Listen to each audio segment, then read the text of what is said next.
Well, now this series is a YouTube exclusive, since I found out these videos are too long for the other site. We went over this shelf yesterday. Excellent shelf, but actually pretty different than the rest of this shelf. Most of this shelf is what's called abstract strategy, with the exception of the first game I'm going to talk about, so I just lied. This one, How to Rob a Bank. Super interesting game. It is for 2 to 4 players, and it is an asymmetrical programming game, kind of. Here, I can show you the back of the box. So, as you can see, one person is the police, the other people are robbers. But what's interesting is you actually put your cards down and plan your moves ahead. So you're trying to outguess one another and try to pick up money, try to knock out a guard, or the guard's trying to arrest the criminals, or they're trying to throw the money into the car. And so you win by either arresting a certain number of criminals, or the criminals get a certain amount of money. The Duke, this is one that I just recently got. Haven't had a chance to play. 2020, thanks. But I'm very excited for. It's a variant on chess, except how it works is you pull your pieces out of a bag and they have different chess type movements.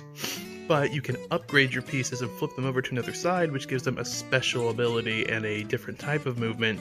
So it's a variant on chess with a little more going on. Onitama, excellent abstract game. Trying to get your guy into the other team's temple or eliminate their master. But each side has 2 cards, but when you play that card, your opponent will get that card their next turn.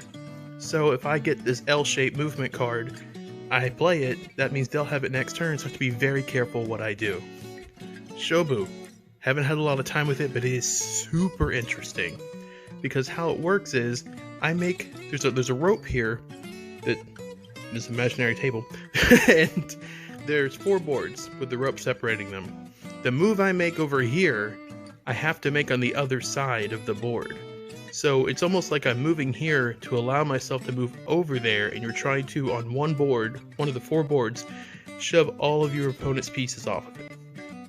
Kamasato, another abstract. And this one, you see here how they have colors on the top here? Well, the whole board is a grid of different colors. So at the beginning you can move whatever piece you want, but whatever color you land on, that's the color piece your opponent has to move, and vice versa. You win by getting one of your pieces into the back row. Kataranga. This one was actually really hard to find. I had to import it from the far off land of Canada, but this takes this idea and kind of changes it into a chess variant, where you have these pawns and each of the spaces lets you move like a certain chess piece. But instead of your opponent dictating how you move, you dictate how you move. Wherever you land, that's what type of piece that will change into next turn. King and Assassin. Basically Assassin's Creed the board game.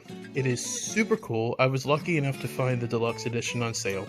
It has a bunch of plastic miniatures, and it's got a nice board with like a town. It's double-sided, so you can play 2 different towns. One side is the king and his guards, the other is all of the villagers in the town. 3 of them are assassins. So the guards can arrest people, whoever they want to, but they don't know if they're actually arresting assassins or not, and once the assassins attack, they reveal themselves. You're trying to stab the king a certain number of times before he gets in to his castle. Santorini, the last one for today. This one is a 3D one. It's super cool because you're building up these, you can see it right here, you're putting up these 3D towers as you go. So the goal is to build it up to the highest level and then have one of your workers on top.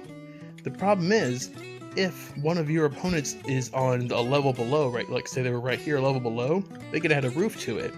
Now you'd think that would win you the game, but no, once you cap it off, no one can stand on it. So therefore it looks nice, but it doesn't get you anything. Also, it comes with a deck of player powers, so people can have variable abilities if you want to. And the theme is Greek mythology, so you have all sorts of cool Greek mythology gods in it. Excellent game. Well, that'll wrap up today. Tomorrow we'll look at this shelf.